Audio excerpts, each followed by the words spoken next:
Yep. Hey, guys.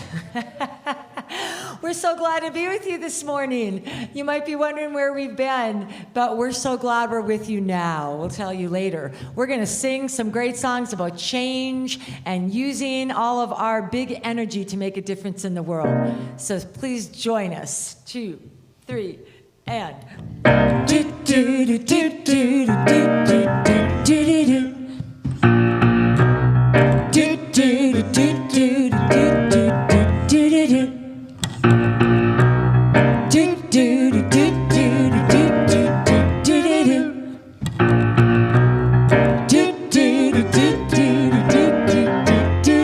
Here we go. I'm gonna say the words I want to hear, do the deeds I hold so dear, give the love I long to receive, and be the change I like to see. Do do do do do do do do do do.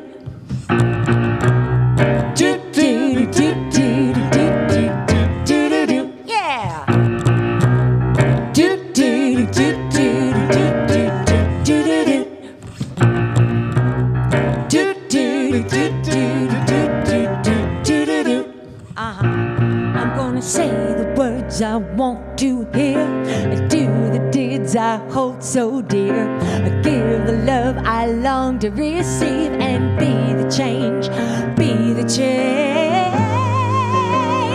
I like to see. Do do do do do do do do do do. I like to see. Do do do do do do do do do. I like to see. Do do do do do do do do do. I like to see. Do do do do do do do. Here we go. I like to see. Yeah, thank you so much. We've gotten through our technical issues. And we're so glad you're with us.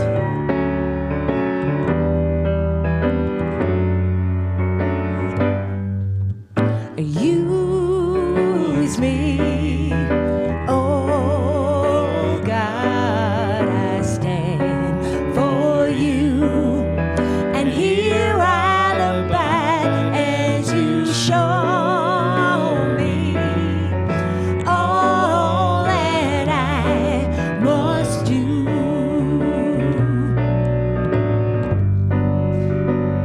I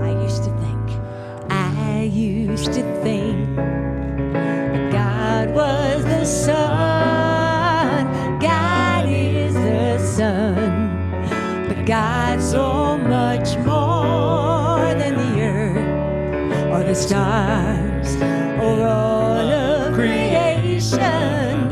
God is creator, all in all, needing us to shine its light as me, as you.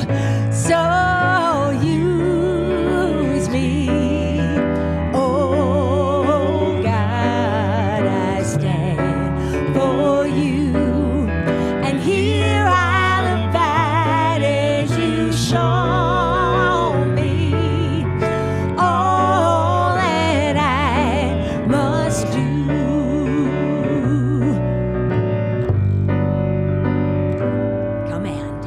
Command my hands, what must they do?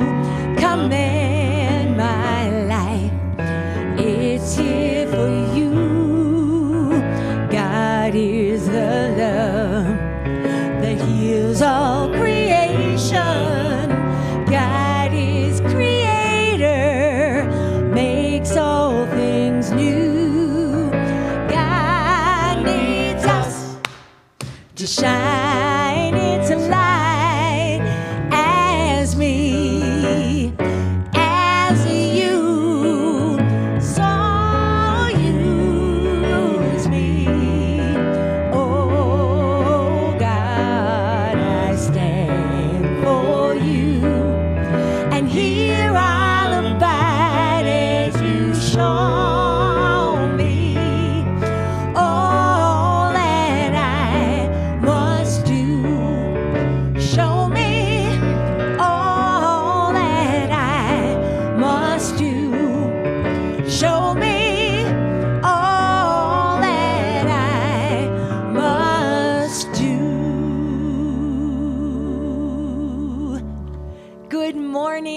and welcome to Columbine Spiritual Center. We're centered in God. We celebrate a world of harmony, peace, and abundance for all. We're so glad that we've got Pete Jacobs and Gay Waterbury with us today. They're going to be providing special music, some wonderful pieces. Why don't you introduce us, Pete? So first up is the 23rd Psalm. We all know the lyrics to that, but this was a arrangement by jazz singer Bobby McFerrin. You may recognize him. He was the "Don't worry, be happy" guy. But this is the Lord, the 23rd Psalm. He kind of rearranged the words, flipped the gender a little bit, and dedicated it to his mother. So here we go, 23rd Psalm.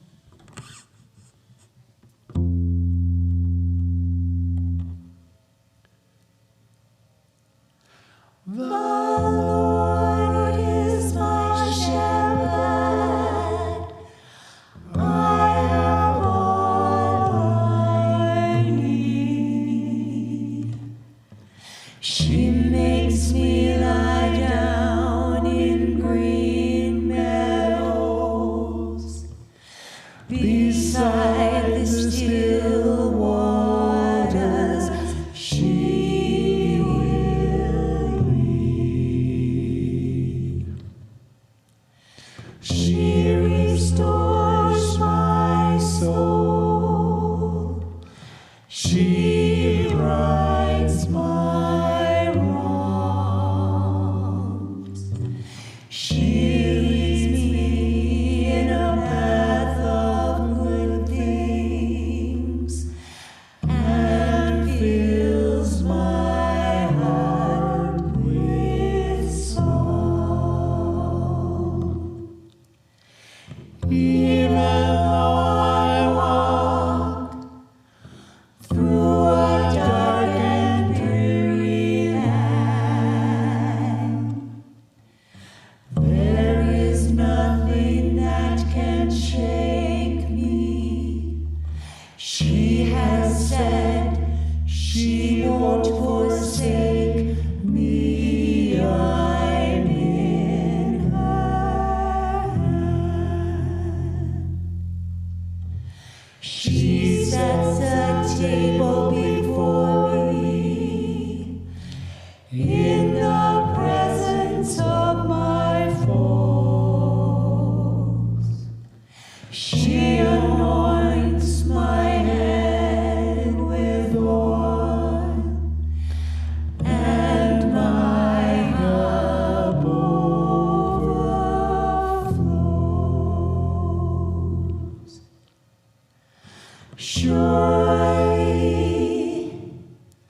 Surely goodness and kindness will follow me all the days of my life, and I will live in a house forever, forever and ever.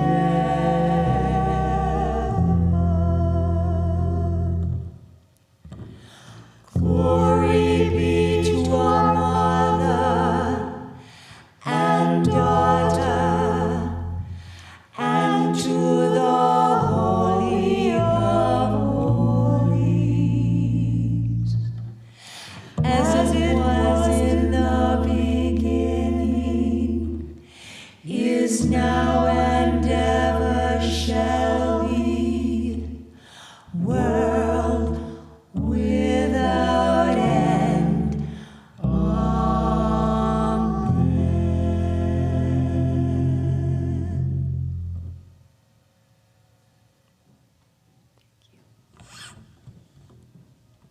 Guides, beautiful words, beautiful song. And so we light our Christ candle now.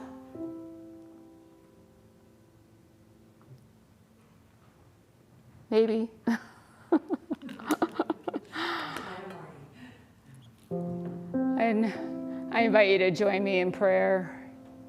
By wherever you are, just making sure you're comfortable, Gently close your eyes. Take some deep, cleansing breaths. Breathing in and out. And just feel yourself relaxing, letting go of anything before this moment. As we pray. Sweet loving Spirit, the Lord is my shepherd. The Lord is my shepherd.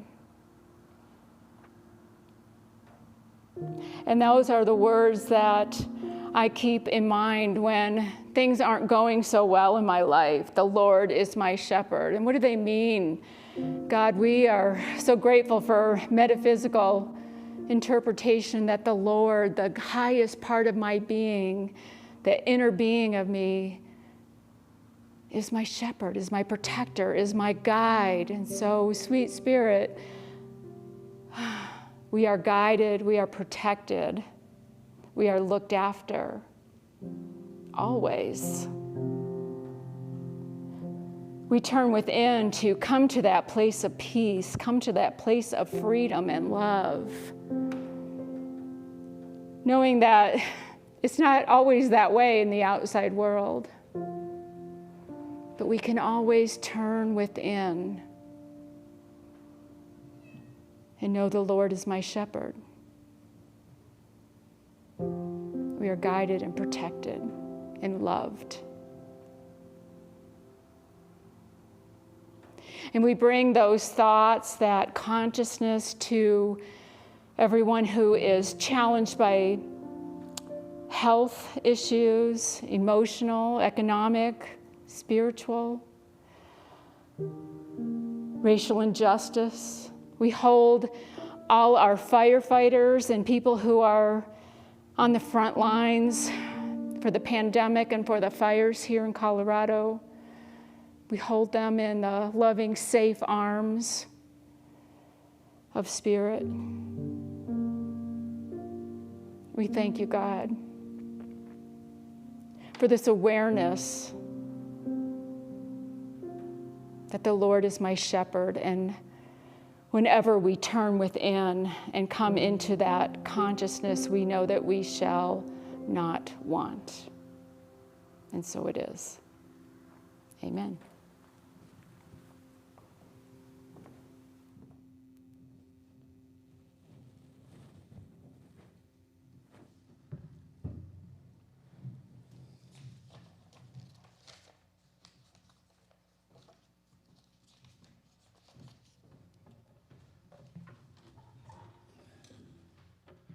Okay, our next song is called Amazing. It was recorded by a San Francisco jazz singer, Sarah Gazarek, and it was written by her longtime accompanist, Alex Wasilev. Beautiful lyrics, beautiful chords, and an amazing song. Here we go.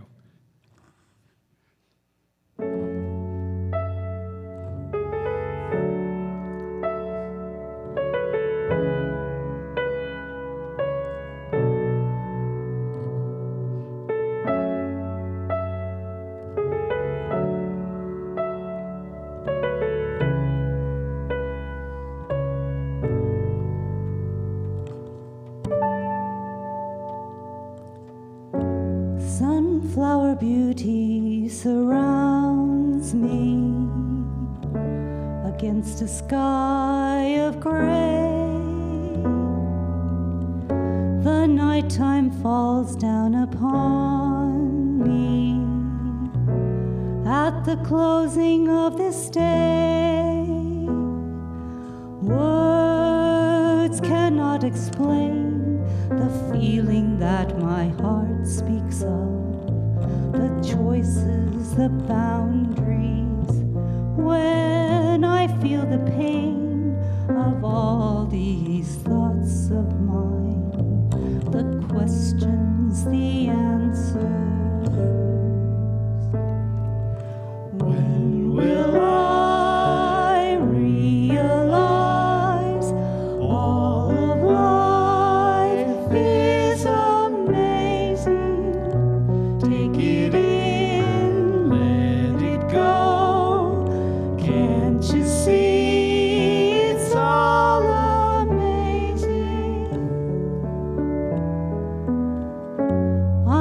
the feeling of sunlight to help forget the cold between the spaces of daylight.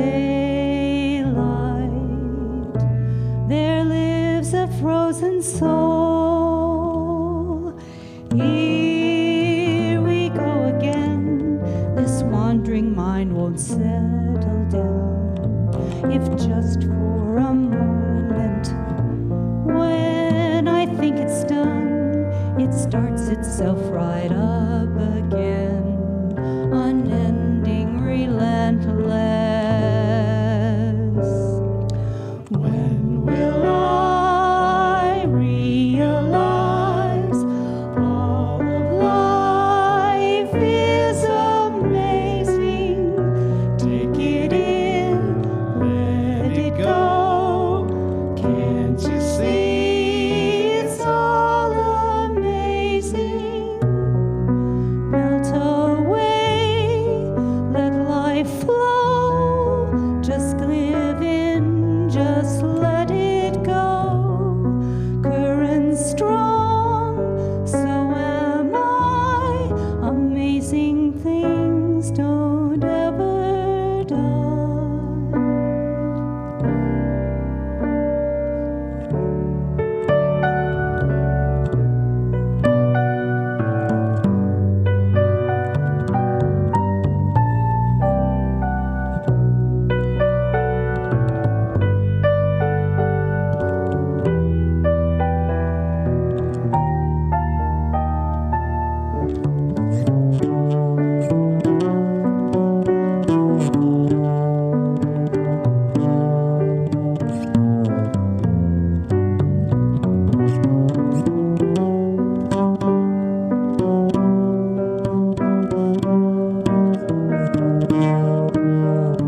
Will I realize all of life is amazing? Take it in, let it go. Can't you see it's all amazing? When will I realize all of life is amazing? Take it in, slow it down. Can't you see it's all amazing? Melt away, let life flow. Just give in, just let it go. Current strong, so am I. Amazing things don't ever die. Never die.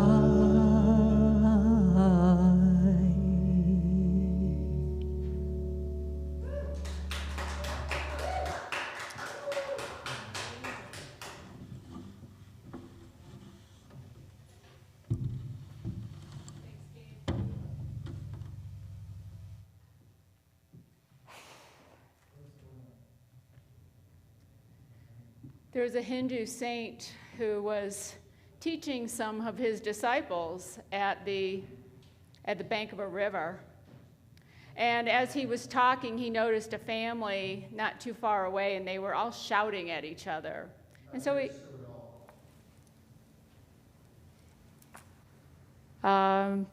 so they were all shouting at each other. And we're having some technical difficulties, perhaps.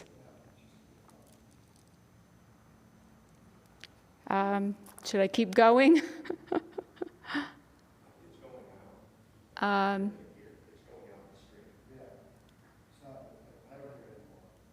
Can we get some direction up here? Do I keep going or what? You're going out. Oh. Okay, so we apologize for that little mishap. We're learning. So anyway, let's start over. There was an Indian, or a Hindu saint teaching his disciples. He saw a family not too far away. He heard them yelling at each other, shouting at each other in anger. I can feel their pain right now. Anyway, he asked his disciples, why do people shout at each other when they're angry? And the disciples, they didn't really know, but they offered some suggestions. Well, they're frustrated. They're just, they're angry. And the saint said, but they're sitting right next to each other. Why do they need to shout? And the disciples didn't have an answer for that. So the Hindu saint said, well, when we're in anger, when we are angry and we are speaking with angry words and shouting at each other, it's because our hearts are distant. Our hearts have separated. Have you ever noticed that? And the angrier you get, the louder you get, because our hearts are farther and farther apart. He said, notice two people who really like each other and how they don't need to speak loudly. They speak softly to each other. Their hearts are close. They don't need to yell in order for the other to hear them. And as two people fall in love, they barely need to whisper. In fact, they could get to a point where all they need is eye contact because their hearts are joined. And so when we're speaking in anger, our hearts are so far apart. We want to be aware of that. We want to be aware, because if they get too far apart, it can be really hard to find our way back together. So we've got to be aware of when we're raising our voice, and where is our heart with that other person. I share that story because today we're seeing a lot of anger in society, feeling a lot of anger, a lot of angst in the news and things that are going on in our country and around the globe, really. There's a lot that people are desperate for a change, but they feel helpless. We don't know what to do with all this pent-up emotion, and so it just comes spewing out sometimes. Our hearts are far apart. Back in 1946, a young 12-year-old Arun Gandhi was living in South Africa. And in South Africa at that time, there was a lot of discrimination, a lot of prejudice, a lot of issues around race. And he got bullied a lot. He was an Indian boy. He got beat up by the whites because he wasn't white enough. And he got bullied and beat up by the blacks because he wasn't black. And so as a result, as a young child, this Arun Gandhi got into a lot of fights. And he had a lot of rage just built in him. And so in 1946, when he was 12 years old, his parents and his sister traveled to India. They traveled to meet with Arun Gandhi's grandfather, Mahatma Gandhi. Of course, he knew him as Bapuji. But he went there to stay with his grandfather, his Bapuji, in order to learn how to deal with all this rage that he felt, all this anger that he felt. He stayed there 2 years as his family, his parents and his sister moved on to other parts to visit other family members. So he wrote a book not too long ago, Arun Gandhi, called The Gift of Anger. And we're going to take the next few weeks using this book, referring to this book. It's not all about anger, so don't worry, we're not going to be talking about anger for a few weeks.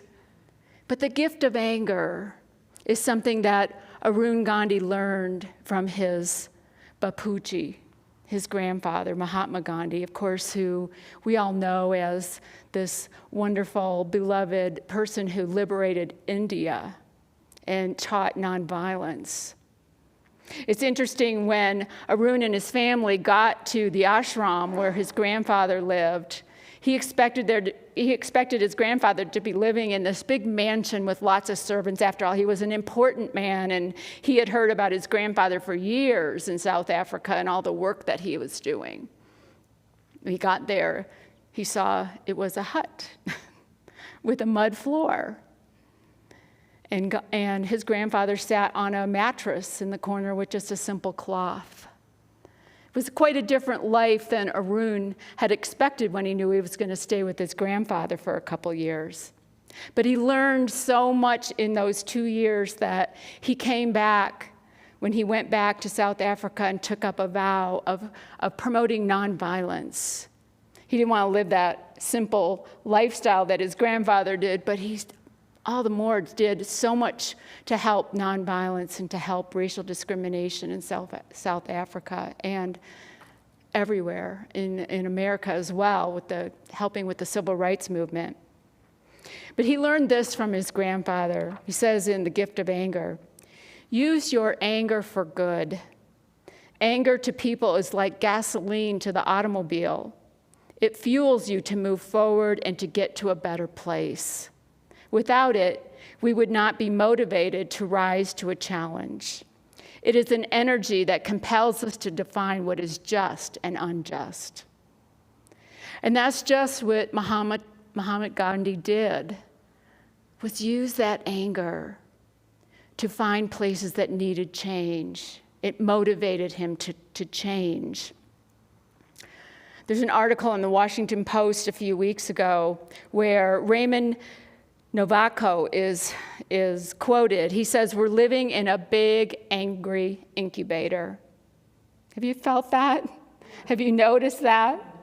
We're in this big, angry incubator right now this summer, in this year of 2020, pandemic and civil unrest. There were three big disasters that have happened on top of each other: the pandemic, the economic fallout, and civil unrest.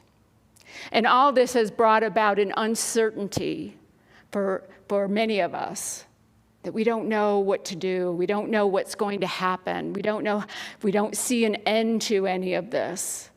And anger is a very reasonable reaction to what's going on here. But anger is usually not a primary emotion, it's a secondary emotion. And there's something underlying anger usually. It could be fear, it could be anxiety, it could be depression, whatever it is. If not used for good, it can harm us. It can harm our bodies, it can harm our minds. It can harm our health, like cardiovascular problems or neurological or endocrine system challenges. And we can certainly harm others who get in our way. It's a warning system, anger is. If you think about the warning indicators in your car dash, they flash on your dashboard red or yellow. They're there to tell you something's not quite right. That's what anger is for us. Something's not quite right. You need to take action. You need to do something about it. So often we just ignore it or put it off. And after a while, it can seem like the smoke that we see now. We can't see the mountains here. We can't see the Flatirons too clearly because of all the smoke. It's like that's all we can see. We want to be careful of that. We don't want it to get to that point. Arun Gandhi says, anger narrows your world so that all you can see is the insult of the moment. You see, our theme this year is seeing through a spiritual lens. We want to see clearly. We want to see clearly what's going on. He says we need to treat anger as a warning that something is wrong so that we can do something about it. There's a Taoist parable where a man has a boat and he loves his boat. He takes very good care of his boat, and he just got done painting his boat, and he takes his boat out into the lake, and he's in the middle of the lake, and all of a sudden, bam, another boat runs into him. And he stands up in his boat and he starts shouting at the other boat, "What are you doing? Who do you think you are? What do you mean running into my boat?" And he notices that the boat is empty. You know, if there was somebody in the boat, he would have somebody to blame, somebody to direct his anger towards. But the boat is empty. And so the man realizes the anger is in him. That's something he could work on. That's something that he needs to look at. This anger is inside of us. No one can make us angry. We can imagine people that seem to be obstacles, or circumstances that seem to be obstacles in our lives. They can't make us angry. We control that within us. We're the ones to decide whether we'll become angry or not, and whether we'll even acknowledge it or not. So think of those empty boats as obstacles. They're not in the way, they're just part of the path. Part of what life is handing us right now. And we need to empty our own boats so that we don't become the object of someone else's anger. So empty our boat of the ego, empty our boat of judgment, empty our boat of hatred, empty our boat of looking at people as others, as the other. It's a beautiful parable that just helps us look at how are we going to navigate life. Can we think of those things as empty boats? You know, Jesus said, in this world you will have tribulations. There's no question that we are having tribulations right now. It doesn't mean we have to tribulate. And what is tribulate but causing distress? We don't need to put our anger out on someone else. What happens when we put it out on someone else? Well, when the hearts are divided, there's a lot of shouting and yelling because nobody can hear each other. And it usually comes back on us. There was a Buddhist monk who was teaching, and he had gone to a village and he had lots of followers. And they decided to sit near a tree, and he started talking to his people, and more people from the village were coming. And there was one angry young man who didn't like that all these people had come to his village, because then they would try to sell him something and try to teach him something, and he wasn't really interested. So he started yelling at the Buddha. He started yelling and said, "What are you doing here? You don't belong here. Go home." Well, the Buddha didn't say anything back. He just was quiet, and the man got more angry, and of course the hearts are separate, and he's yelling louder. And he said, "Why aren't you responding to me? Why aren't you yelling back at me?" And the Buddha just said, what happens if you have a precious gift that you want to give someone and they don't accept it? Whose gift is it then? And the young man said, "Well, I guess since I'm the giver and I bought the gift, it would stay with me. It would be my gift." And he said, "Yes, exactly. You are throwing curses at me and angry words at me, and I don't accept them. So who has them now? Where are those curses and where is that anger?" And the young man was humbled. He learned a great lesson, that anger spewed out comes back to us. It comes back to us with health challenges and mental challenges and a whole host of other things that we don't really want to experience.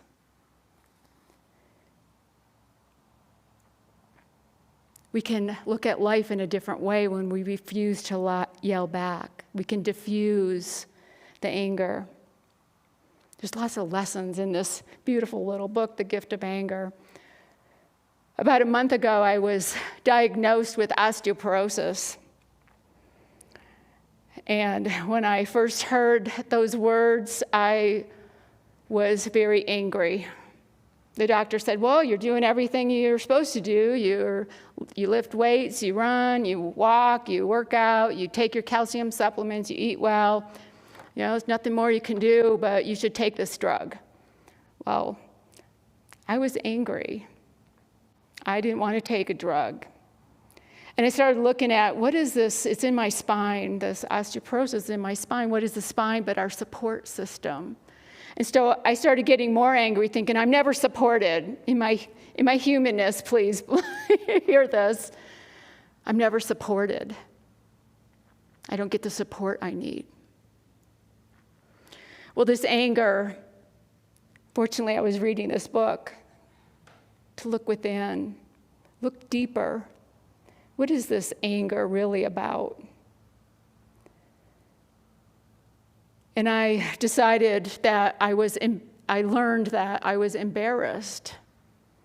I viewed my thought of osteoporosis was always a fragile old lady stumped over that couldn't do anything. And I thought that when I heard those words, that word osteoporosis, that my life is over. I really thought that. Does this mean I can't run? Does this mean I can't do anything, can't do the things I like to do? Does this mean I can't ride my new e-bike? It was really, a rough time for me, and I was embarrassed and feeling like I'm way too young to have osteoporosis. I told my husband, Kevin, don't tell anybody. I don't want anybody to know that I have this. I feel old. Well, after looking at it and learning that there's a good percentage, 17 to 20% women my age have it, and that there are other options. And so I took action. I got another opinion. I talked to another doctor who recommended a blood infusion to help build my bones back. I've talked to other people since then who have done that, gone that route, and they're doing great. Their bones have been built back, not just halted the decay. It was a good lesson for me. And the part about the support is we have to ask for it. We can't just expect people to read our minds. We can't just get angry because somebody's not praying for us or somebody's not doing something for us or our spouse isn't putting the dishes in the dishwasher or whatever it is for us. That we have to ask when we want support. Ask and you shall receive. And I realized I hadn't been asking. And so anger taught me something in this situation, that I needed to do something. And as I took action, I gained my power back. I gained my peace back, my hope back. It's such a powerful thing to do when you become aware of your anger and decide to do something with it instead of letting it build. Gandhi did this in India. In India, it was a cottage industry in creating cloth. And at some point, the British decided that they would just have the Indians export the cotton, and they would make the cloth and then sell it back to the Indians at a high price. Most Indian people could not afford the cloth, and they lived in rags. And Gandhi saw this and saw the injustice of it and helped them see that they could get their own spinning wheels, make their own cloth. They took action. They became self-sufficient. It's a beautiful thing when you let anger do something good. Take action. Arun Gandhi says in The Gift of Anger, as we change our own ability to channel anger, we will see changes in the people around us. Nobody wants to be bullied. We would all rather be understood and appreciated. Letting anger motivate us to correct wrongs has great value, but only when our real goal is to seek a solution and not just prove that we are right. It has to be for finding a better answer, a better solution to a problem than trying to prove something. So we need to empty our boats. And we can do that by insulating ourselves from anger. Navako says in this article from the Washington Post that there are 3 things we can do to insulate ourselves from anger: appreciation, Appreciate all the good things in your life. Takes your focus off the anger and onto the blessings that you have. Affiliation is working on those relationships that you have in your life, making them stronger, making those bonds tighter, connecting, bringing those hearts together. And then aspiration, doing something from the bigger part of ourselves, doing something for other people. We also need to do self-care, proper nutrition for our bodies and our brains. We need to feed our brain healthy food to combat anger. There was a Ohio State study. I don't know where these people come up with these things, but they discovered that married people who had less glucose in their blood were more likely to stab a voodoo doll that represented their spouse than those who had more glucose in their blood. A lot of anger. So feed your spouse lots of pasta, right? Get more glucose. Have a healthier diet. It can help. We also need to limit our media exposure. That's a really good lesson for me. Take more walks, distract ourselves, look within, acknowledge the anger, and look at what is really going on. You know, the best movements in our history have come about by people who are angry about a certain situation. We can do a lot of good with our anger. And also remember that channeling our anger for good is a lifelong experience. It's a lifelong lesson. Our lives will change. Life happens. Things get thrown at us. And so do those triggers. Those triggers will change too. So we have to be aware. Honest self-observation is what we need. There's a lot going on right now in our world. It's a great time to assess, where is the anger in my life and what am I doing with it? Close the space between the hearts. Eric Butterworth, the Unity Minister, used this affirmation for whenever he felt angry. It says, I am poised and centered in the deepest self of me, and nothing can disturb the calm peace of my soul. I love that. I am poised and centered in the deepest self of me.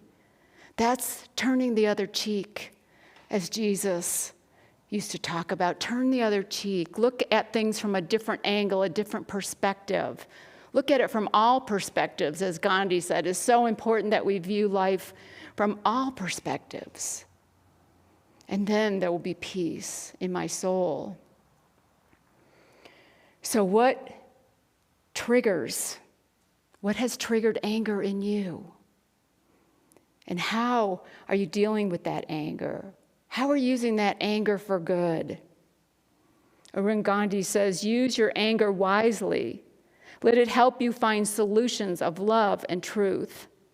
Love and kindness are stronger than anger. And they really are. They're lasting. So empty your boat this week. Speak gently. Bring your hearts together. And take action when you have a warning signal of anger. Turn within and get in tune with God. That's where the peace is, where the love is, where the shepherd is. The Lord is your shepherd. You shall not want. I want to invite us now into a time of meditation. So I invite you to just settle in. Take a few deep breaths. Gently close your eyes wherever you are. And focus on these words from Eric Butterworth. I'm poised and centered in the deeper self of me.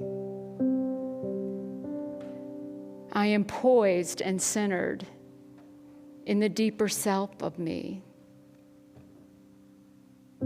Turn the other cheek to the part of your nature that doesn't get upset, that knows only love, that knows only peace. that sees anger as temporary human emotion that can be used for good. And when you get poised and centered in the deepest self of you, know that nothing can disturb the calm peace of your soul.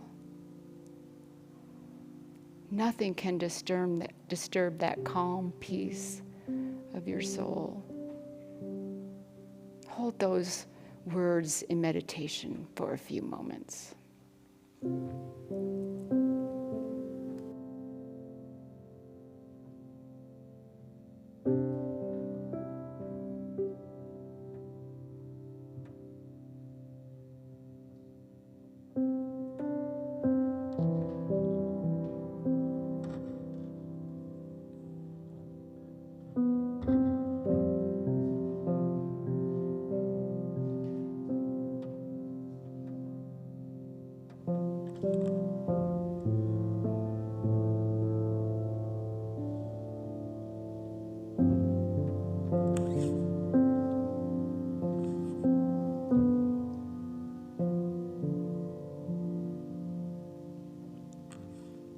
I will surrender to my greatest, highest good.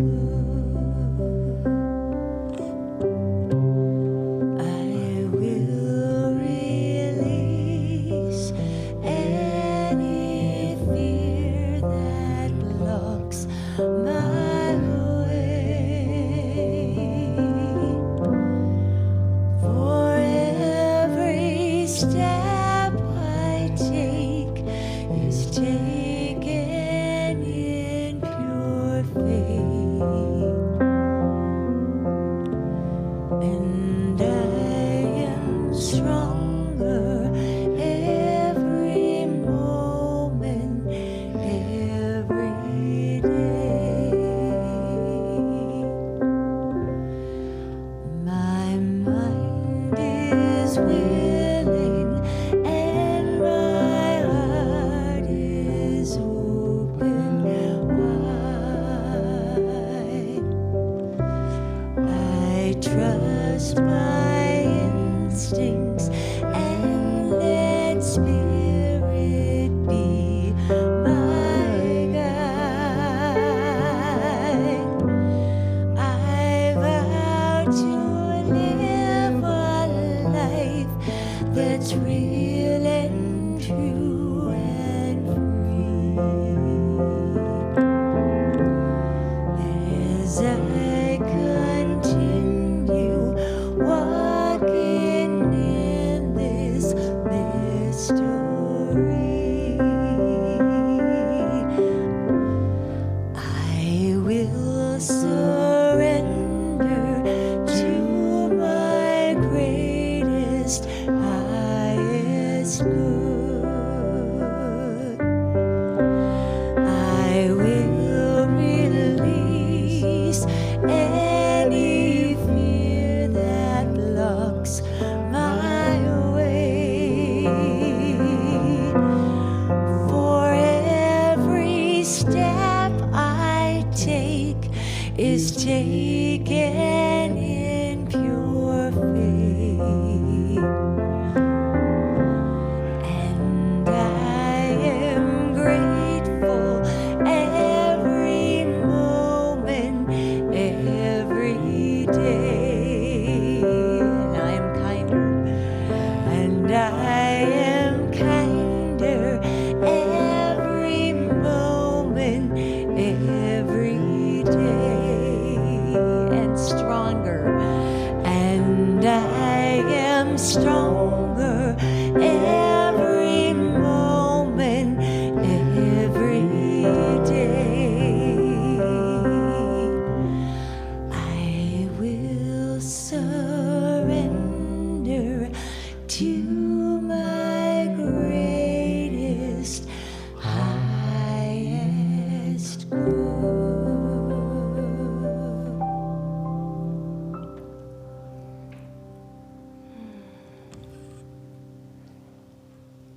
Thanks, Pete and Janice. So this is the time in our service where we ask for your support, and we gratefully receive your love offerings, your blessings. We are so blessed to have such a supportive community. So thank you for all you do to support Columbine in our mission of inspiring personal transformation. Let's say our offertory blessing together. God's love has always met and will always meet all my needs. I give freely, I receive abundantly, and I am grateful. Amen.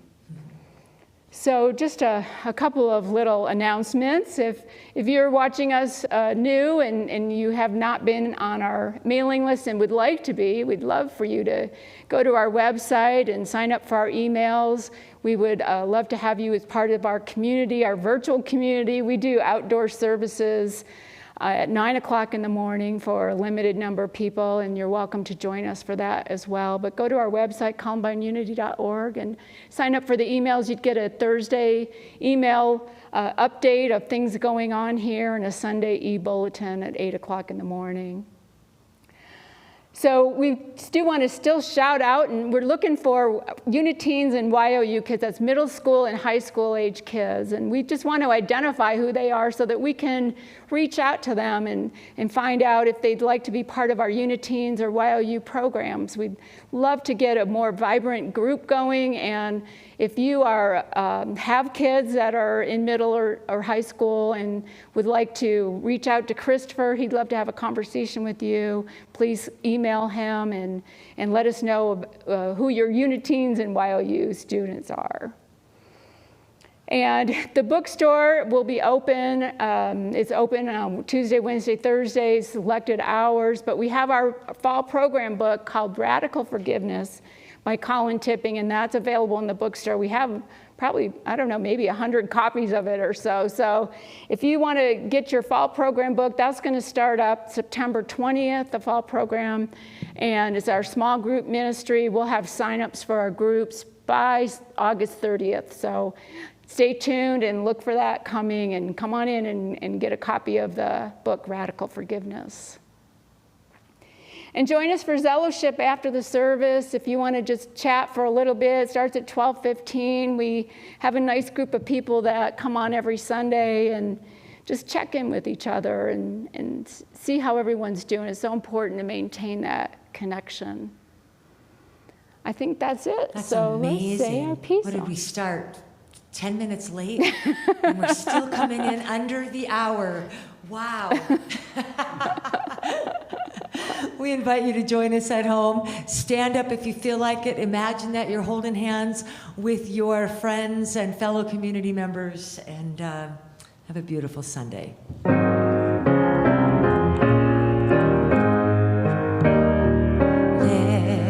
there be peace on earth, and let it begin with me. Let there be peace on earth, the peace that was meant to be, with God as creator, family all are we. Let us walk with each other in perfect harmony. Let peace begin with me. Let this be the moment now. With every step I take, let this be my joyous vow, to take each moment and live each moment in peace eternally. Let there be peace on earth, and let it begin with me.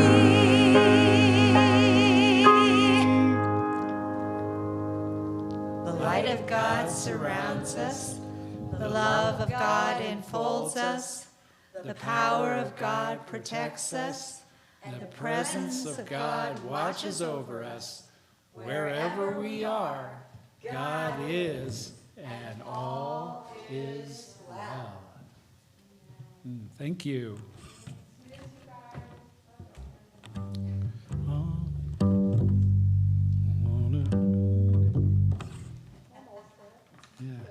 Of your being outshines every star.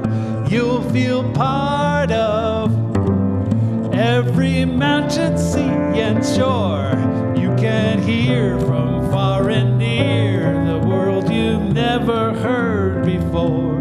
On a clear day, on that clear day, you can see forever and ever and ever and evermore. On a clear day, rise and look around you. You can see who you are. On a clear day, how it will astound you that the glow of your being outshines every star. You'll feel part of every mountain, sea, and shore. You can hear from far and near